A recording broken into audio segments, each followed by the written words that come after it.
السلام عليكم. وعليكم السلام ورحمة الله وبركاته. الشيخ مصطفى. ايوه مصطفى. بعد اذنك يا فندم، انا عايز بس تديني دقيقتين اتكلم بعد اذنك يعني. تفضل. انا اسمي اسلام حسن يا شيخ. نعم. من اسكندريه، اسمي اسلام حسن من اسكندريه. اسلام ابن حسن، تفضل. انا حضرتك بتجيلي كده زي مش عارف تهيؤات ولا لا، يعني كل ما اقرا صوره في البيت، سوره الطارق او رايت الذي يكذب بالدين، اي حاجه بسمعها في المسجد او في المسجد الحرام. ايوه. فمش عارف ايه اللي بيحصل معايا ده، هل دي تهيؤات فعلا؟ بقالي 3 سنين وبشوف حاجات يعني بتبهدل وبتشتم وبتأذى من الناس بتظلمني ياما. عفوا تقصد ترى الآية قبل أن يقرأها الإمام؟ يعني أنا مثلا قريت في البيت مثلا رأيت الذي يكذب بالدين أو سورة الطارق أو سبح باسم ربك الأعلى، بسمعها في المسجد الحرام. هل فعلا بس أنا عارف إن أنت راجل عالم وربنا يديك الصحة وعمرك ما هتكذب عليا. هل دي تهيؤات ولا أنا فعلا المهدي المنتظر ولا إيه؟ أنا مش فاهم اللي بيحصل معايا ده يا شيخ والله. لا أنت مش المهدي المنتظر، تأكد إنك أنت لست المهدي المنتظر.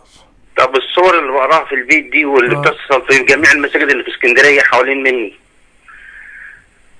يا أخي الكريم، يعني أنت توقن أنه لا يعلم من في السماوات والأرض الغيب إلا الله ولا لا؟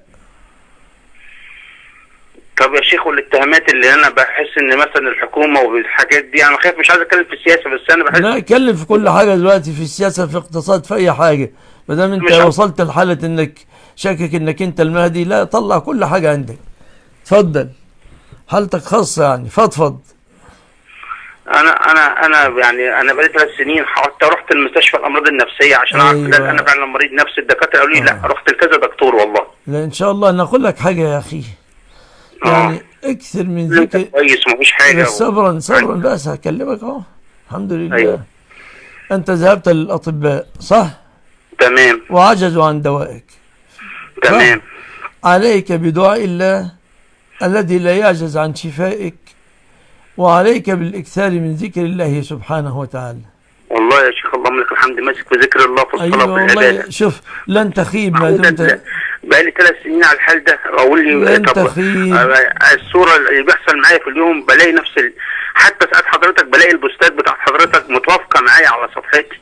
عليك بدعاء الله، عليك بدعاء الله. شكرا. سلام، عافاك الله. السلام عليكم.